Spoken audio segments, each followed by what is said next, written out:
Hello everyone, আরো একটা নতুন ব্লগে তোমাদেরকে স্বাগত জানাই। সবাই কেমন আছো? আশা করছি সবাই খুব ভালো আছো আর সুস্থ আছো, আর আমিও ভালো আছি। তো সকালবেলা উঠে স্নান ধান করে পুজো করে নিয়েছি। পুজো করার পরে চলে এলাম ব্যালকনিতে, আর ব্যালকনিতে এসে দেখি আমার সব থেকে প্রিয় গাছে একটা ফুল ফুটেছে। আর এই গাছটার বয়স জানো, প্রায় 6 বছর। 6 বছর আগে কিন্তু গাছটা লাগিয়েছিলাম, আর অনেক দিন পরে কিন্তু ফুল ফুটলো। গাছের যত্ন করার কিন্তু আর সময় পাই না, যেহেতু রেয়ান আসে। আর সকাল সকাল রান্না করে নিয়েছি। করেছি মাছের ঝাল, শিম বেগুন দিয়ে পোস্ত, আর করেছি পাতলা করে মুসুর ডাল। কারণ আজকে একটা জায়গায় ঘুরতে যাওয়ার কথা আছে। তারপরে এখানে বসিয়ে দিয়েছি ভাত, আর তাড়াতাড়ি কিন্তু সবাই মিলে লাঞ্চ করতে বসে পড়েছিলাম। রেয়ানকে আগেই খাইয়ে দিয়েছি আজকে, তারপরে আমরা লাঞ্চ করতে বসেছি। আর রেয়ান দেখো এখানে কত কিছু বলে বলে বেড়াচ্ছে। সবাই মিলে খেতে বসতে বেশ ভাল লাগে। আমার মোটেও একা একা খেতে ইচ্ছা হয় না, কিন্তু কিছু করার থাকে না, যেহেতু একারই সংসার। আর খাওয়া দাওয়ার পরে এরকম রেডি হয়ে গেছি। যাচ্ছিটা কোথায়? যাচ্ছি হচ্ছে আমাদের বাড়ি থেকে বেশ দূরে একটা ফার্ম আছে। মানে আমরা যে কোম্পানির দুধ খাই, ওই কোম্পানিরই একটা ফার্ম আছে। সেখানে টিকিট বুক করে দেখতে যাচ্ছি। দুঃখের বিষয় দেখো, আমার মুখে কোনোদিনই পিম্পল আসে না। টিনেজে আসতো, কিন্তু এখন একদমই আসতো না। হঠাৎ করে কিছু পিম্পলের সমস্যা হয়েছে। তো মোটামুটি হচ্ছে, ভালো হচ্ছে, কি আর করার। আর 1 ঘন্টা পরে আমরা আমাদের গন্তব্যস্থলে পৌঁছে গেছি। পৌঁছানোর পরে ফিলটা যেটা হলো, সেটা মনে হচ্ছে কোনো একটা গ্রামে ঘুরতে চলে এসেছি। সত্যি খুব ভালো ফিল হলো। এখানে ছাগল আছে, ছাগলদেরকে ফিট করানো যাবে। রেয়ান তো এসেই ছাগলদেরকে খাওয়াতে শুরু করে দিয়েছে, আর আমি আমার ছোটবেলায় কিন্তু ফিরে গেলাম। অবশ্য আমার শ্বশুর বাড়ি গেলেও এরকমই ফিল হয়। যেহেতু শহরে থাকি, বুঝতেই পারছো, প্রচুর গাড়ি ঘোড়া আর পলিউশন। গাড়ি ঘোড়ার আওয়াজ শুনতে শুনতে কিন্তু কখনো কখনো হাঁপিয়ে উঠি। তবে এই জায়গাটা এসে মনে হলো ফ্রেশ অক্সিজেন পেলাম। এখানে এসে আমরা খুব মজা করেছি, আর রেয়ানও কিন্তু খুব মজা করেছে। আর রেয়ানের সাথে এসেছিল রেয়ানের ছোট্ট বন্ধু।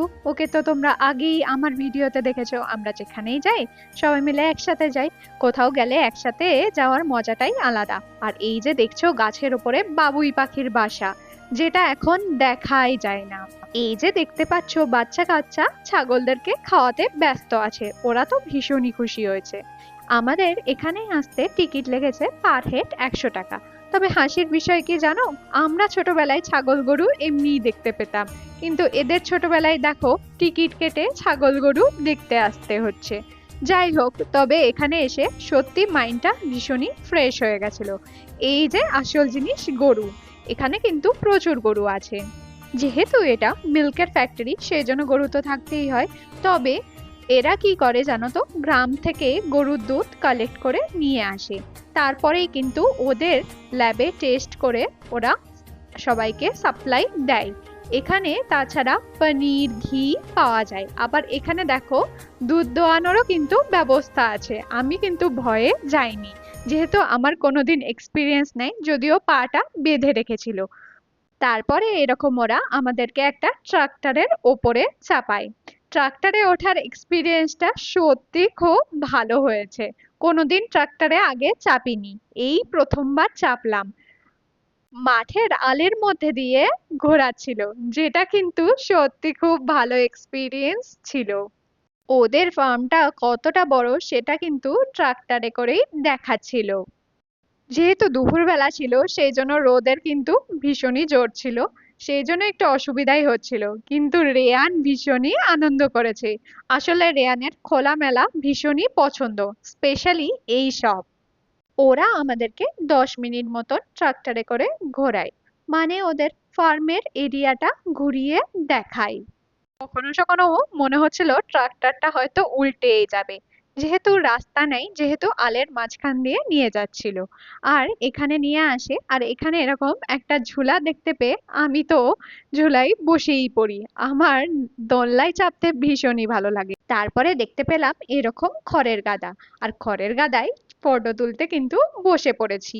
ছোটবেলায় পিকনিকে যেতাম এরকম জায়গায়, মাঠে টাটে। বেশ ভালো লাগতো। খড়ের গাদা দেখতে পেলাম, কত গাছ দেখতে পেলাম। ছোটবেলার কথা মনে পড়ে গেল। শীতকালে এরকম সময়ে ছোটবেলায় কিন্তু পিকনিকে যেতাম। আর এখানে দেখো ফ্রেশ শাক, টমেটো, বেগুন বিক্রি হচ্ছিল। ওই দেখে তো আমার হাজবেন্ড কিনতে শুরু করে দিল। আসলেই সত্যি খুব ফ্রেশ ছিল, আর টেস্টটাও কিন্তু আলাদা রকমের ছিল।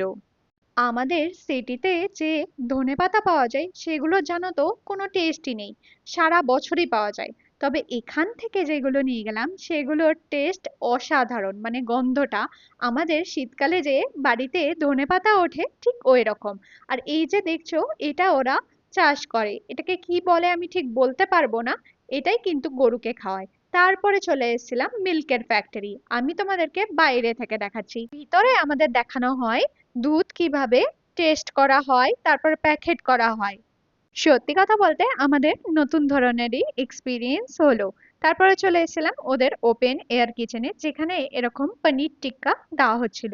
এদের দুধ বলো পনির বলো খুব টেস্টি হয়। দামটা একটু বেশি নেয়, কিন্তু এদের দুধটা কিন্তু সত্যি পিওর থাকে। তারপরে কিন্তু আমরা ফার্ম থেকে বেরিয়ে গেছিলাম আর এরকম চলে এসেছিলাম একটা চায়ের দোকানে একটু চা খেতে। তো আজকের ব্লগটা চা খেতে খেতেই এন্ড করছি। যদি ভালো লাগে একটি লাইক দিও আর চ্যানেলটাকে সাবস্ক্রাইব করতে ভুলো না। তো থ্যাঙ্কস ফর ওয়াচিং।